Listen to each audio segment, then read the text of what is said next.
Welcome to I news. 5 సార్లు champion గా నిలిచిన ముంబై ఇండియన్స్ టీంలో ఇప్పుడు అంతర్గత యుద్ధం పీక్స్ కు చేరుకుంది. వరుస ఓటములతో కుంగిపోతున్న జట్టులో ఇప్పుడు ఆటగాళ్ల మధ్య ఈగో క్లాషెస్ బయటకొచ్చాయి. కెప్టెన్ హార్దిక్ పాండ్యా నాయకత్వాన్ని సీనియర్ ప్లేయర్స్ బహిరంగంగానే వ్యతిరేకిస్తుండటంతో అంబానీ మేనేజ్మెంట్ ఇప్పుడు డైలమాలో పడింది. అసలు ముంబై డ్రెస్సింగ్ రూమ్ లో ఏం జరుగుతోంది? ఆ వివరాలు ఇప్పుడు చూద్దాం. ముంబై ఇండియన్స్ ఒకప్పుడు యూనిటీకి మారుపేరుగా ఉండే ఈ టీం ఇప్పుడు ముక్కలుగా విడిపోతుందా?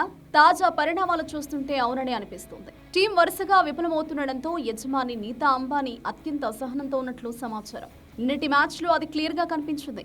ఫీల్డ్ లోనే హార్దిక్ పాండ్యా, జస్ప్రీత్ బుమ్రా మధ్య జరిగిన వాగ్వాదం, కెమెరాలకు చిక్కడం ఇప్పుడు సోషల్ మీడియాలో సెన్సేషన్ సృష్టిస్తోంది.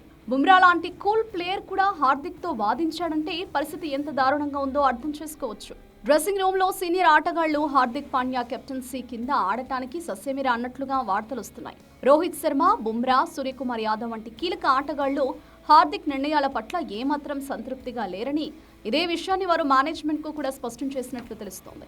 ఇక నిన్నటి ప్రెస్ కాన్ఫరెన్స్ లో హార్దిక్ చేసిన వ్యాఖ్యలు అగ్నికి ఆజ్యం పోశాయి. జట్టులో ఇప్పుడు కొన్ని కఠినమైన నిర్ణయాలు తీసుకోవాల్సిన సమయం వచ్చింది అంటూ హార్దిక్ బాంబు పేల్చాడు. ఇది నేరుగా సీనియర్ ప్లేయర్లను ఉద్దేశించి చేసిన వ్యాఖ్యలేనని, వచ్చే మ్యాచ్లో కొంతమంది సీనియర్లను బెంచ్కి పరిమితం చేసే ప్లాన్ చేస్తున్నట్లు హింట్ ఇచ్చాడు. ఒకవైపు ఫ్యాన్స్ నుంచి వస్తున్న విమర్శలు, మరోవైపు డ్రెస్సింగ్ రూమ్లో సీనియర్ల తిరుగుబాటుతో హార్దిక్ పాండ్యా తీవ్రమైన ఒత్తిడిలో ఉన్నాడు. కెప్టెన్సీ మార్పు జరిగినప్పటి నుంచి ముంబై ఇండియన్స్ గ్రాఫ్ పడిపోతూనే ఉంది. రోహిత్ శర్మను కాదని హార్దిక్ కు పగ్గాలు ఇవ్వడం పట్ల టీంలోని మెజారిటీ ఆటగాళ్లు హర్షించలేకపోతున్నారు. మరి ఈగో వార్ను నీతా అంబానీ ఎలా డీల్ చేస్తారు?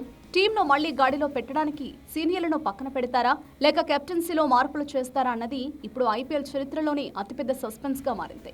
ముంబై ఇండియన్స్ ఈ సంక్షోభం నుంచి ఎలా బయటపడుతుందో వేచి చూడాలి.